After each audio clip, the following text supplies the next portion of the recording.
Tengo 71 años. Hace solo unos meses que enterré a mi marido, Roberto, y el mundo se ha vuelto de un color gris ceniza. Estaba sentada en la consulta del médico, en Sevilla, sobre ese papel crujiente que ponen en las camillas. El aire olía a alcohol y a revistas viejas. El silencio de la sala de espera solo era roto por la tos de alguien. Entonces, mi teléfono vibró en el bolso. Ángela, mi única hija. Un alivio me recorrió. Quizá llamaba para ver cómo había ido la revisión.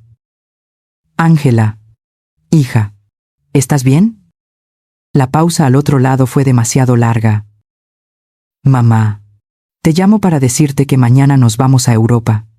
Vendí la casa de la playa. ¿Y tu coche? Necesitábamos el dinero. Adiós. Clic. El pitido de la línea muerta sonaba más fuerte que el zumbido de la luz fluorescente del techo. Europa. Vendido. Coche. Dinero.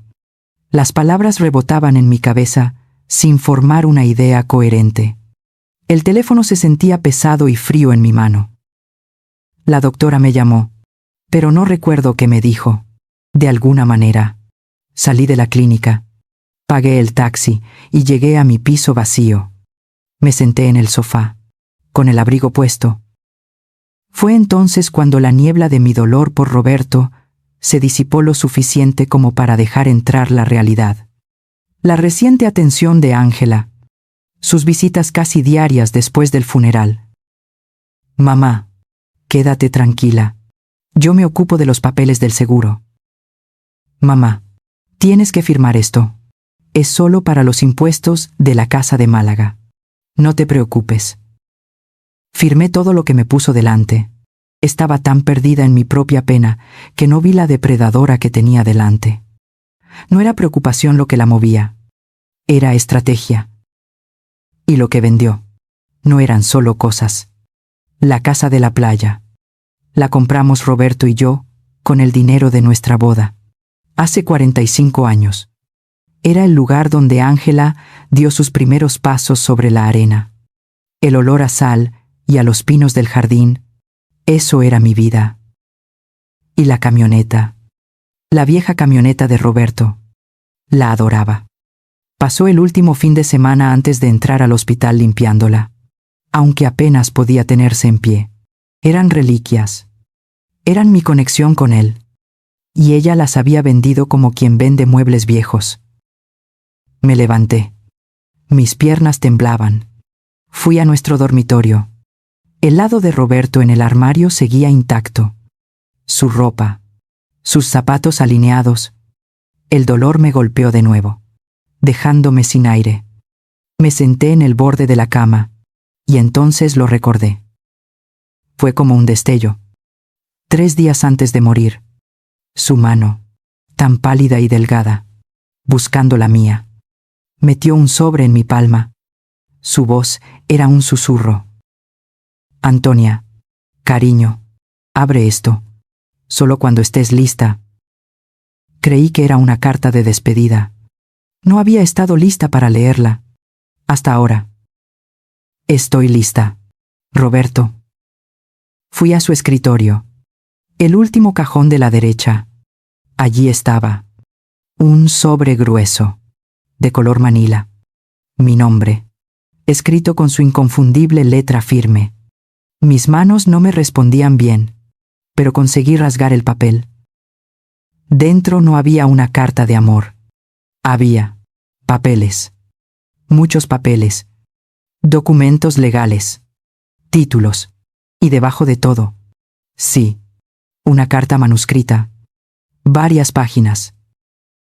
Mi querida Antonia. Su voz me llegó tan clara como si estuviera en la habitación. Si estás leyendo esto, significa que ya no estoy, y lo siento más de lo que puedo expresar. Pero tengo una confesión. Nunca quise preocuparte con los negocios. Siempre decía que no teníamos mucho, solo lo suficiente. Pero fui bueno en eso. Muy bueno. Invertí en secreto durante años. No estamos cómodos. Mi amor, Somos muy, muy ricos. ¿Ricos? ¿Qué decía Mira? Miré los papeles legales. Títulos de propiedad. La casa de Málaga estaba allí. Sí. Pero había más. Otra dirección. Y otra. 6 propiedades más. Mis ojos se detuvieron en una dirección en concreto. Un edificio de apartamentos. Uno de 20 pisos. Espera un momento. Es la dirección donde viven Ángela y su marido, Eduardo. Volví a la carta. Ese edificio es nuestro. Lo compré hace 10 años, como una inversión silenciosa. Ellos nunca lo supieron. Siempre pagaron el alquiler a una sociedad de inversión. Y ahora, todo eso es tuyo. Eres la única heredera. La única heredera. Yo era la dueña de su edificio. Pero no terminaba ahí. Había certificados de acciones de 3 grandes empresas, extractos bancarios, cuentas en bancos de los que nunca había oído hablar. Los números no parecían reales. Tantos ceros. Mi cabeza daba vueltas. Tenía que sentarme. Roberto lo explicaba todo en la carta. Guardé el secreto porque no quería que esto nos cambiara. No quería que te preocuparas por las fluctuaciones del mercado. Y Ángela, quería que nos quisiera por lo que éramos. No por esto. Quería que fuera una buena persona. No una persona rica. Una buena persona. Una risa seca salió de mi garganta. Se convirtió en una carcajada, pero no tenía nada de alegría. Era una risa amarga, que me arañaba por dentro. La ironía era tan espesa que casi podía saborearla. Mi hija, mi única hija, me había despojado de todo lo que creía que yo tenía, dejándome, en su opinión, como una anciana viuda y pobre. Me había desechado como un trasto viejo por un puñado de dinero rápido, y lo había hecho sin saber que yo poseía el suelo que pisaba, el techo que la cubría, todo. Esa noche no dormí. Me senté en el sillón de Roberto, con los papeles extendidos sobre la mesa del comedor. Las luces de Sevilla parpadeaban a través de la ventana. Pasé los dedos por la firma de Roberto en la carta. No dejaba de pensar en Ángela de niña, su mano pequeña en la mía mientras caminábamos por la playa de Málaga. ¿Cuándo se había perdido? ¿En qué momento mi dulce niña se convirtió en esta compárase cuarta? Calculadora.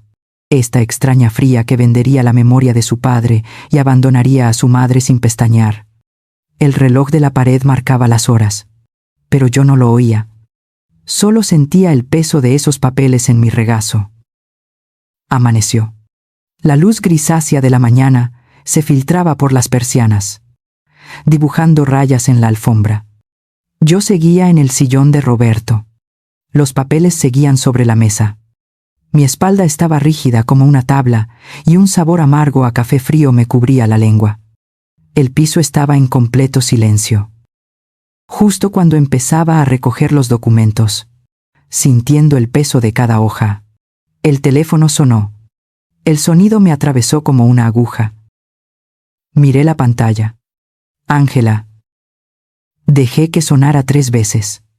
Respiré hondo, intentando calmar el temblor de mis manos. Descolgué. Diga. Mamá. Buenos días. ¿Estás más tranquila hoy?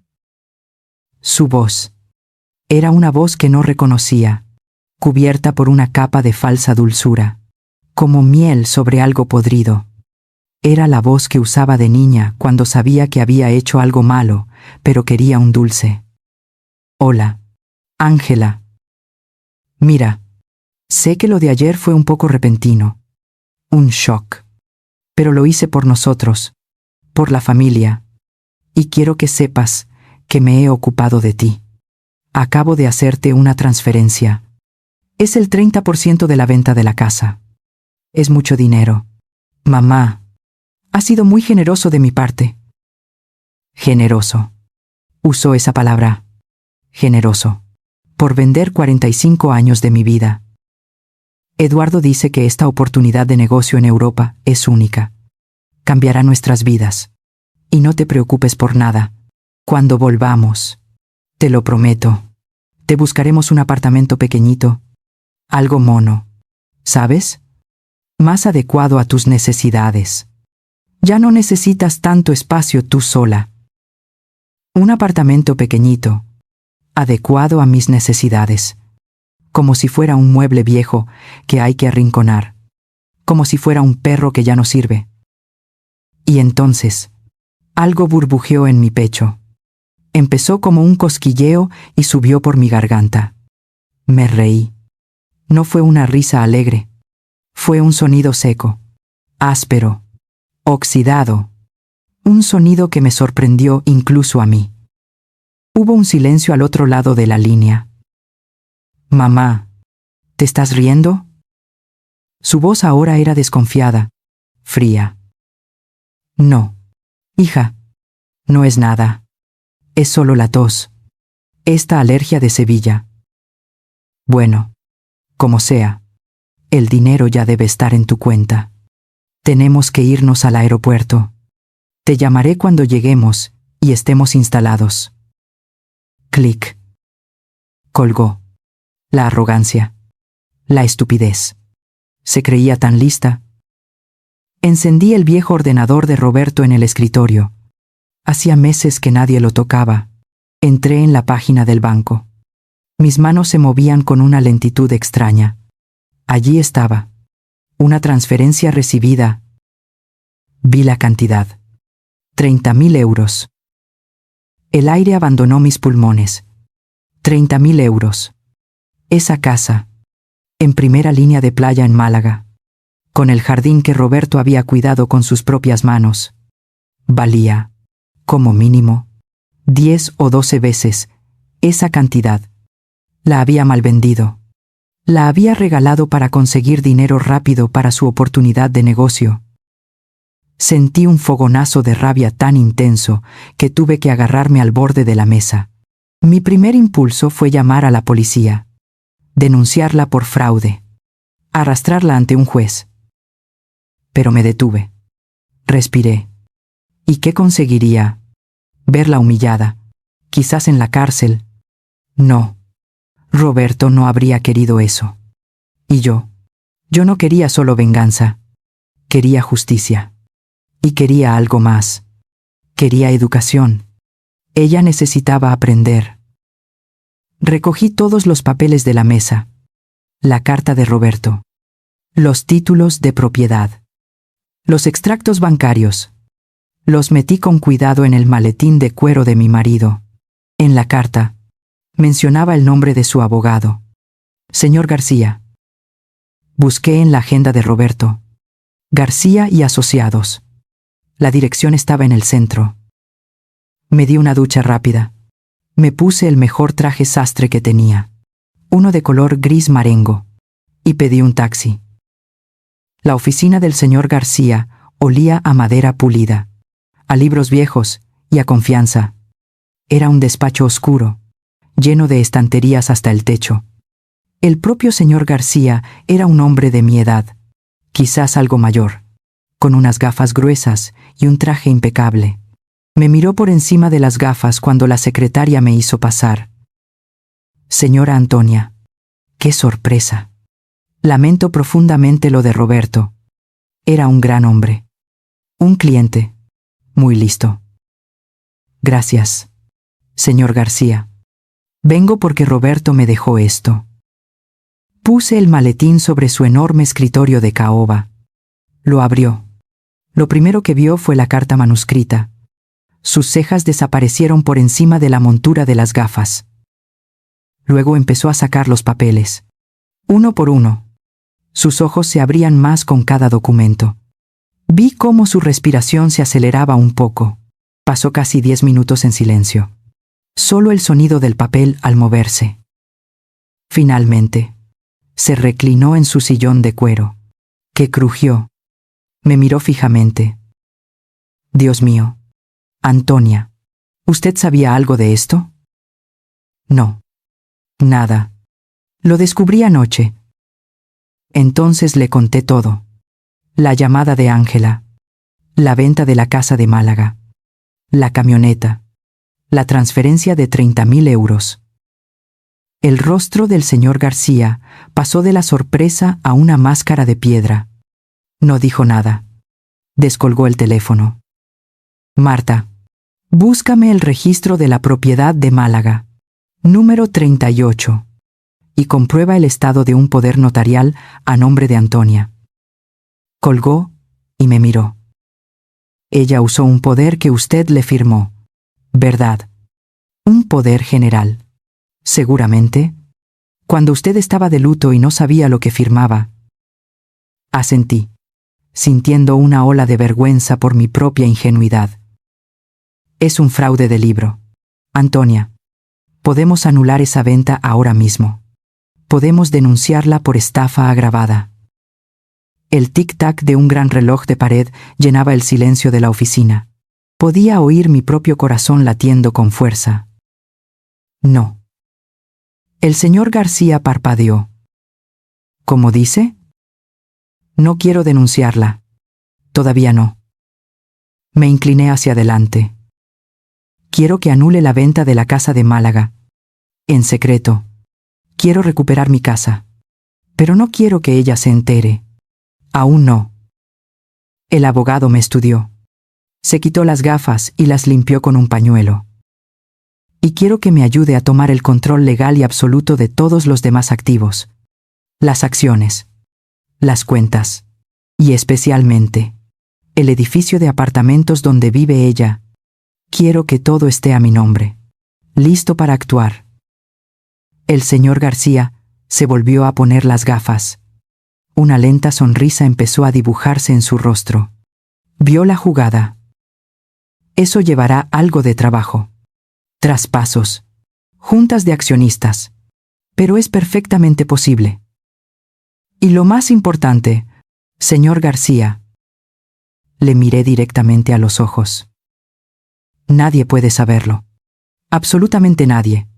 Para el mundo exterior, para mis vecinas, para mi hija. Sigo siendo Antonia, la viuda pobre, la que no tiene nada. Entendido. Entendido perfectamente. Señora, será nuestro secreto. Salí de esa oficina sintiéndome más alta, como si me hubiera quitado un peso de encima y, a la vez, hubiera ganado una armadura. Mi vida cambió ese día. Empecé a vivir 2 vidas. De día, era la pobre Antonia. Mi vecina, Aurora, una mujer de buen corazón, pero muy entrometida. Me paraba en el ascensor. Ay, Antonia, qué pena me das. Sola. Y ahora me han dicho que tu hija se ha ido lejos. Y has tenido que vender la casa de la playa. Si necesitas algo, querida, un plato de comida, lo que sea. Gracias, Aurora. Eres un sol. Le sonreía con la mirada más triste que podía fingir. Pero de noche, mi piso se convertía en una oficina. El señor García me enviaba cajas de documentos. Empecé a leer. Leí sobre finanzas, sobre gestión de propiedades, sobre fondos de inversión. Leí los informes anuales que Roberto había guardado. Estudiaba hasta la madrugada. Hablaba con el señor García casi a diario por un teléfono seguro que me dio. Pasaron varias semanas. El calor del verano dio paso al otoño en Sevilla. Las hojas empezaban a caer en el parque. Una tarde, recibí una llamada del señor García. Antonia, buenas noticias. La casa de Málaga es oficialmente suya de nuevo. Cerré los ojos. El olor a sal y a pinos. Hemos anulado la venta alegando fraude en el poder notarial. El comprador ha sido compensado por las molestias desde un fondo de contingencia que Roberto tenía. Y el título de propiedad está limpio. Está a su nombre. Y lo mejor, Ángela no tiene ni idea. Respiré hondo. Gracias, señor García. Excelente trabajo. ¿Y la camioneta? ¿Ha podido averiguar algo de la camioneta de mi marido? Hubo una breve pausa al otro lado de la línea. Pude oír al señor García carraspear. Ah, la camioneta. Sí, eso fue. Más complicado. Antonia. Mi estómago se encogió. ¿Qué quiere decir? Usó el mismo poder notarial fraudulento. Lo vendió el mismo día que la casa. Pero no fue a un concesionario. Se lo vendió a un coleccionista privado. Un tipo duro de las afueras. Tuvimos que negociar. Pagarle. Digamos que le convencimos de que era mejor para su negocio anular la transacción que enfrentarse a una demanda por comprar bienes robados. Aunque él no lo supiera.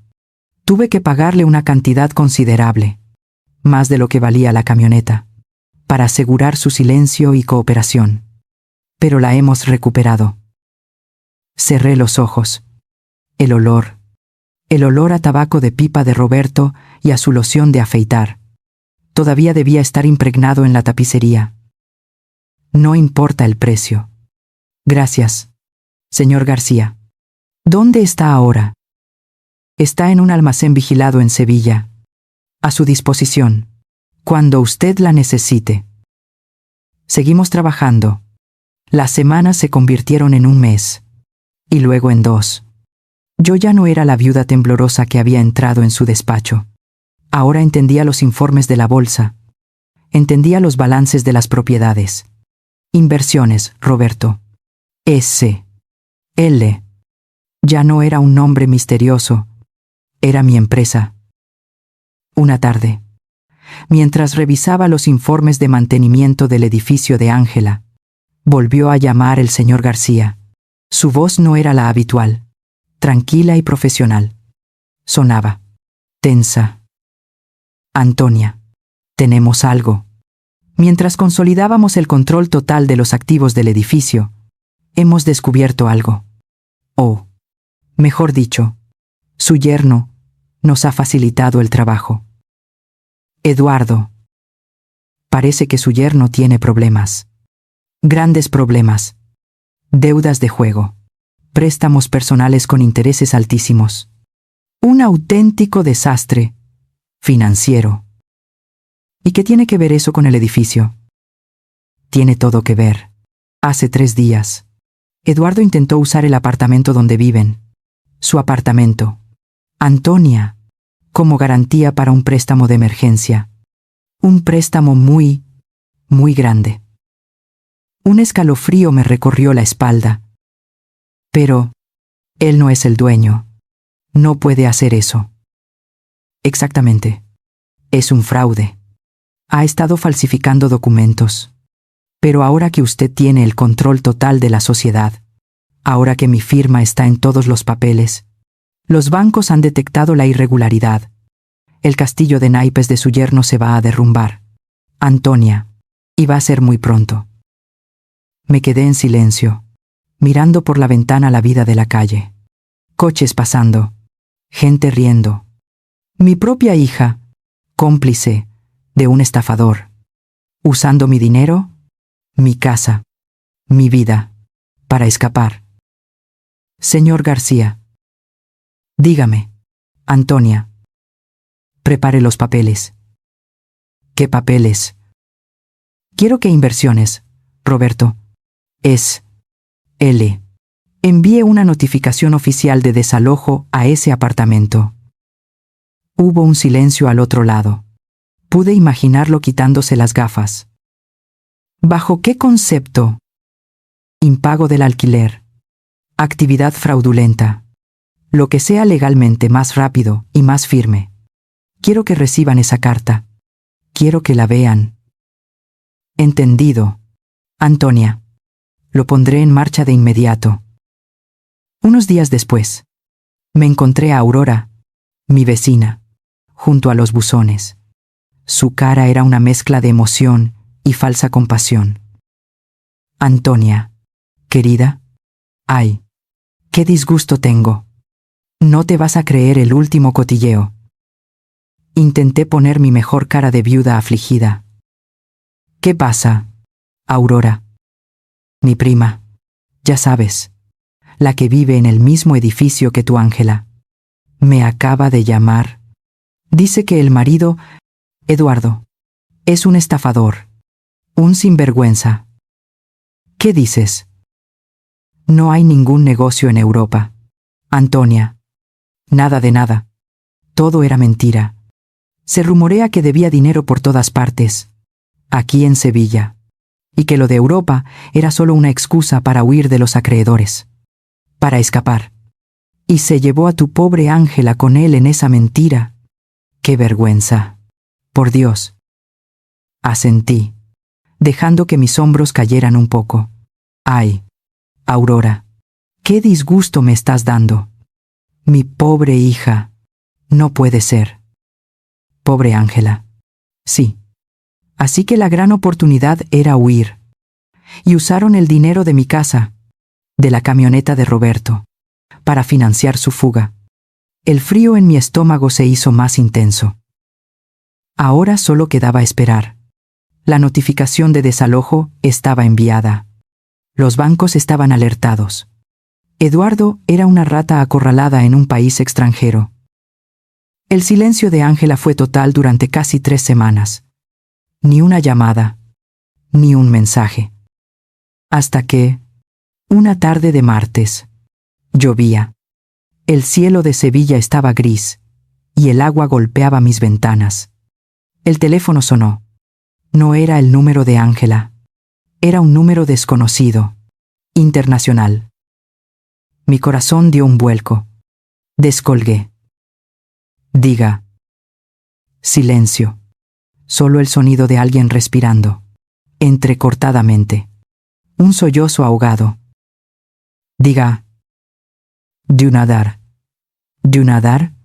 Mamá. La voz era un susurro roto, irreconocible. Ángela. Hija. ¿Qué pasa? ¿Dónde estás? Estalló en llanto. Un llanto histérico. Desesperado. Mamá. Mamá. Él se ha ido. ¿Qué dices? Ángela. ¿Quién se ha ido? Eduardo. Se ha ido. Me ha dejado aquí, en París. Se llevó todo el dinero. Mamá. Todo.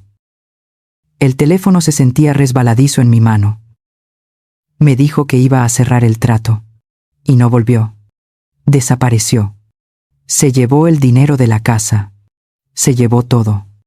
Me dejó en el hotel sin nada. Mamá, sin un euro. Tuve que ir al consulado a pedir dinero prestado para comprar un billete de vuelta. Mi hija, abandonada en París. Sola. Ahí es. Y acabo de llegar al piso. Su voz se quebró de nuevo. Esta vez, con un pánico diferente. Mamá, hay una carta en la puerta. Nos echan.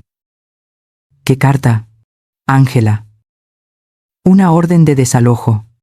Dice que tenemos que irnos en 72 horas. Mamá, nos echan a la calle. Desalojo. ¿Pero por qué? No lo sé. Viene de una empresa. Inversiones. Roberto. No sé quiénes son. Dice algo de actividad fraudulenta. Dice que Eduardo. Oh, Dios mío. Mamá, no tengo dónde ir. No tengo nada. Me ha bloqueado de todas partes. No tengo dinero. Inversiones. Roberto. Él. Oír el nombre de su padre en su boca, mezclado con ese pánico. Fue la ironía más cruel y perfecta. Ella lo había vendido todo por dinero, y ahora el dinero de su padre era el que la dejaba en la calle. Hubo una pausa larga, solo sus sollozos. Mamá, por favor. Su voz era apenas un hilo. Puedo ir a tu casa. Solo unos días. Mamá, te lo juro. Solo hasta que entienda qué está pasando. Por favor, no tengo a nadie más. Miré alrededor de mi piso. El silencio. La silla vacía de Roberto. Alisé la tela de mi falda con la mano. Mi voz salió tranquila, serena. Claro, hija. Ayen, de verdad. Esta siempre será tu casa. Ven. Colgué. 1 hora más tarde. Sonó el timbre. Abrí la puerta. La mujer que estaba en mi rellano no era la depredadora fría que me había llamado desde el aeropuerto. Era una versión rota de mi hija. Estaba pálida, más delgada. Sus ojos, hinchados y rojos. No podían mirarme. Llevaba la misma ropa con la que debió viajar. Ahora, arrugada. A sus pies, una sola maleta de mano. Era todo lo que le quedaba. No dijo nada. Solo temblaba. Tu antigua habitación está como la dejaste. Ella asintió, sin levantar la vista. Pasó junto a mí, arrastrando la maleta por el pasillo. La vi entrar en la habitación de su infancia. Se sentó en el borde de la cama, con la mirada perdida en la alfombra. No tenía ni la menor idea. No sospechaba nada. Había vuelto a casa de su madre pobre, la mujer a la que había abandonado, buscando refugio, sin saber que la mujer que ahora iba a la cocina a prepararle un té caliente era la misma. Inversiones Roberto. Ese. Él. Que acababa de demoler su vida. Le llevé una taza de té a su habitación. Estaba sentada en el borde de la cama, exactamente donde la había dejado, mirando la maleta de mano en el suelo, como si contuviera una serpiente. Sus manos cogieron la taza, pero temblaban tanto que el líquido se derramó sobre el platillo. No dijo gracias. Solo asintió. Los primeros días fueron un infierno silencioso. Ángela apenas salía de su habitación. Yo oía sus llamadas telefónicas ahogadas a través de la puerta. Eran los acreedores de Eduardo, los bancos, la gente a la que él había estafado. Ella lloraba, suplicaba, decía que no sabía nada. Luego colgaba, y el silencio era aún más pesado. Yo seguía con mi vida. Hacía la compra. Saludaba a Aurora en el ascensor. Y por las noches, leía mis informes financieros. Comíamos juntas en la cocina, en silencio. El sonido de los tenedores contra los platos era lo único que se oía. Ella comía con la cabeza gacha, avergonzada de aceptar la comida de la madre a la que había robado y abandonado. Una tarde, casi una semana después de su llegada, la encontré en su habitación, pero no estaba llorando. Estaba de rodillas, hurgando en el fondo de su viejo armario. Había sacado cajas de zapatos llenas de fotos antiguas y cuadernos del instituto. Mamá, ¿te acuerdas de esto? Me enseñó un pequeño sobre de color crema, polvoriento. Era la letra de Roberto. Llevaba allí años, olvidado entre sus cosas de la infancia. ¿Qué es? No sé. Papá me lo dio hace mucho tiempo, antes de que me casara. Me dijo que lo guardara. Lo abrió. Dentro no había una carta. Solo había una pequeña llave de aspecto anticuado y una nota en un papel oficial de un banco. Caja de seguridad número 312. Ángela me miró. Sus ojos, antes muertos, ahora tenían una chispa de desesperación. Mamá, ¿crees que Tugur? Al día siguiente fuimos al banco. Yo no dije nada. Solo la observé. El empleado del banco nos llevó a la cámara acorazada. El silencio allí abajo era total, y el aire olía a metal frío y a polvo. Abrió la caja 312. Dentro, sobre un lecho de terciopelo negro, había joyas. Las joyas de mi madre. El collar de perlas de la abuela de Roberto. Anillos, pendientes, broches. Eran las reliquias de la familia, las que Roberto había guardado bajo llave para el futuro. Ángela cogió el collar de perlas. Su mano temblaba. ¿Cuánto, portero? ¿Cuánto crees que vale todo esto? Mamá. El empleado del banco, discretamente, nos ofreció una tasación. 1 hora después, estábamos sentadas en un pequeño despacho privado. El tasador nos dio la cifra. Unos 200.000 euros. El color volvió a la cara de Ángela. Se sentó más recta. ¿200.000? Me miró. Esa mirada calculadora que yo conocía tan bien estaba volviendo. Mamá, con esto podemos pagarles. Puedo pagar las deudas de Eduardo. Puedo. La sangre se me heló en las venas. La deuda de Eduardo. Después de todo lo que había pasado, ¿todavía pensaba en salvar a ese hombre? ¿Todavía pensaba que el dinero era la solución? Son las joyas de tu abuela, Ángela. Es la memoria de tu padre. Pero nos están acosando. Mamá, no paran de llamar. Si les damos esto, nos dejarán en paz. Podemos empezar de cero. Su voz era aguda, desesperada. No era arrepentimiento lo que sentía, era miedo. No, Ángela. ¿Qué? No vamos a vender la historia de nuestra familia para pagar las deudas de un ladrón que te abandonó en París. Me levanté y salí del despacho. La dejé luchar. Dejé que los teléfonos sonaran. La observé caminar por el piso como un animal enjaulado, mirando las joyas que habíamos traído a casa, sabiendo que valían una fortuna, pero sin poder tocarlas. Vi la angustia en su rostro cada vez que un acreedor la amenazaba por teléfono. Mientras ella se consumía en su propia desesperación, yo seguía trabajando. Una tarde, recibí la llamada que estaba esperando. Era el señor García. Antonia, lo tenemos. ¿Qué tenemos, señor García? Pruebas irrefutables. Eduardo no solo usó su apartamento como garantía, falsificó la firma de Ángela en al menos 4 documentos de préstamo diferentes. Hemos conseguido los originales y un perito calígrafo lo confirma. Ella no es su cómplice, es otra de sus víctimas. Legalmente, podemos hacer que todas esas deudas desaparezcan. Un peso que no sabía que llevaba se levantó de mis hombros. Perfecto, señor García. Prepare todos los papeles. Inicie el proceso legal para exculparla de inmediato. Haré que la llamen de mi bufete ma. No. Hubo un silencio. Antonia. No le diga nada a ella. Todavía no. Señora, está sufriendo. Lo sé. Siga con el proceso legal, pero manténgalo en secreto hasta que yo se lo diga. Colgué. Aún no había aprendido la lección. Seguía viendo las joyas como una salida fácil. Unos días después, Ángela desapareció durante toda la mañana.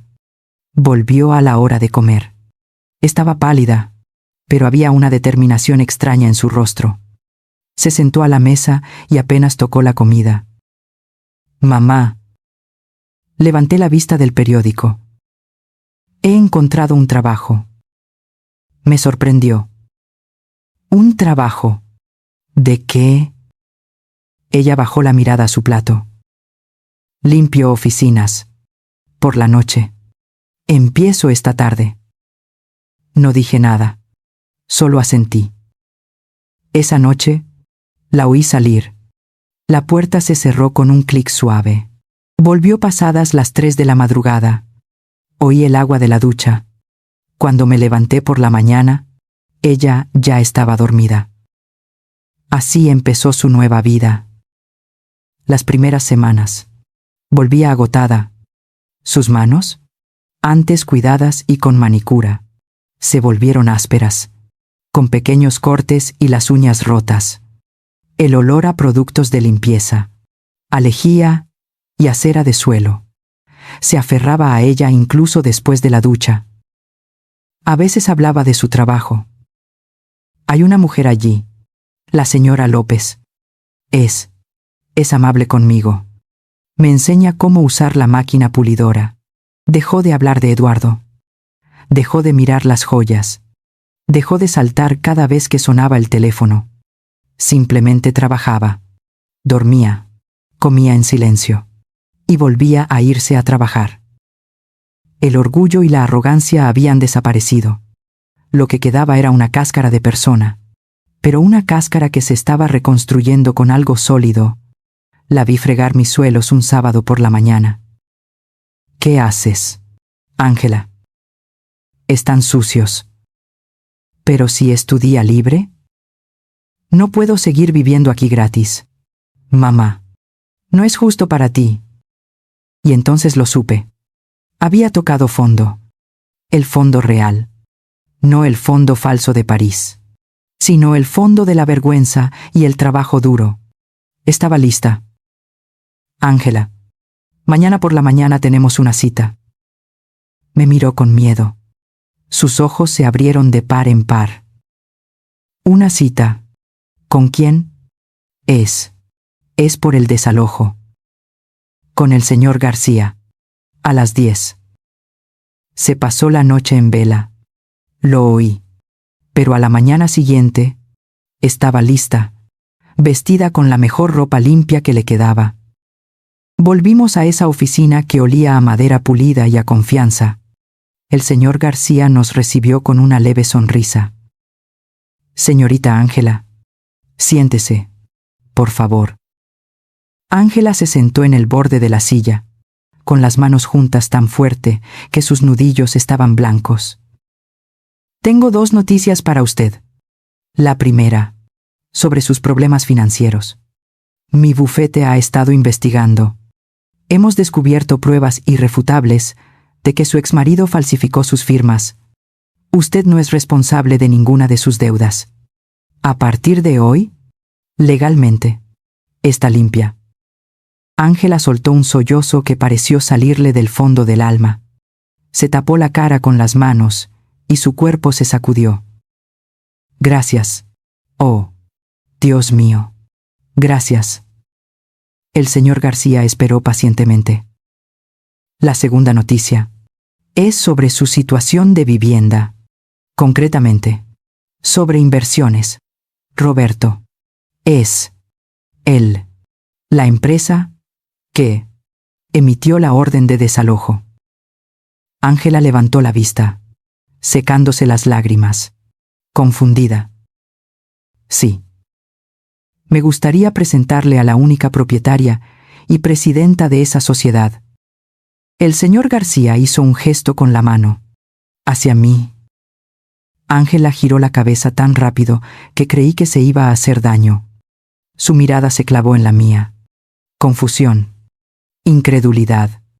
Y luego, lentamente, la comprensión. ¿Turo? Su voz fue un susurro. Tú. Fuiste tú. Asentí. Pero, el edificio, la casa de Málaga, el dinero, todo, ¿es tuyo? Asentí de nuevo. Ella se quedó mirándome. El shock la paralizó. Vi cómo su mente repasaba los últimos meses. El desalojo, la llamada desesperada, el té caliente, el trabajo de limpiadora. Pero, ¿por qué? Su voz se quebró. Mamá, ¿por qué? Tú tenías todo. Podrías haberme salvado. ¿Podrías haber pagado a Eduardo? Me dejaste. Me dejaste fregar suelos. Me dejaste pasar esa vergüenza. ¿Por qué?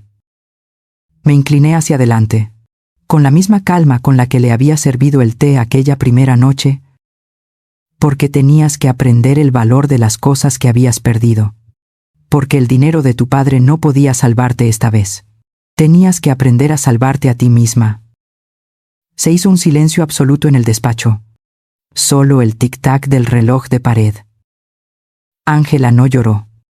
Solo me miró durante mucho tiempo. Esa tarde, cuando volvimos a casa, fue a su habitación y se puso el uniforme de trabajo. ¿A dónde vas, Pur? A trabajar. Le dije a la señora López que iría. ¿Pero por qué?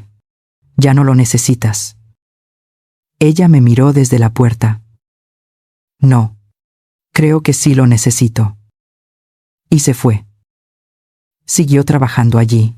Con el primer sueldo, insistió en pagarme una parte del alquiler. Con el segundo, se matriculó en un curso nocturno, trabajo social. Nuestra relación cambió. Ya no éramos la madre afligida y la hija calculadora. Éramos dos mujeres. Hablábamos. Un día, estábamos en la cocina. Mamá, ¿qué vamos a hacer con la casa de la playa? La miré. Tu padre siempre quiso que tuviera un propósito. Siempre decía que el sonido del mar curaba el alma. Ángela asintió lentamente. Quizá pueda ser un lugar para que otras mujeres se curen. Mujeres mujeres que necesitan salvarse a sí mismas. Sonreí. Por primera vez en mucho tiempo. Era una sonrisa real. Roberto habría estado orgulloso. ¿Qué te pareció la lección de Antonia? La vida da muchas vueltas. Déjame saber en los comentarios qué piensas de la decisión final de Ángela y de la casa de la playa. Publicamos historias de venganza y justicia como esta todos los días. Así que asegúrate de suscribirte y unirte a nuestra comunidad para no perderte la historia de mañana.